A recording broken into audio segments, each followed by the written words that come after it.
যদি গীতার প্রথম থেকে শেষ পর্যন্ত খুব ভালোভাবে পড়া যায়, তারপর সেটা বোঝা যায় এবং সেই অনুযায়ী জীবনে চলা যায়, তাহলে কিন্তু আমাদের জীবনটা অনেকটাই সহজ হয়ে যাবে। তবে হ্যাঁ, গীতাকে পড়ে বোঝা এতটা সহজও নয়।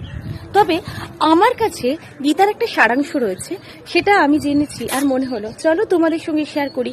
আমার তো মনে হয়েছে যে পড়ে সত্যি এটা যদি কেউ মেনে চলে, তার লাইফটা অনেকটা সিম্পল হয়ে যাবে, অনেকটা সহজ হয়ে যাবে।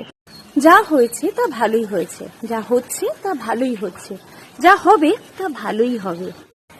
তোমার কি হারিয়েছে যে তুমি কাঁদছো? তুমি কি নিয়ে এসেছিলে যা হারিয়েছো?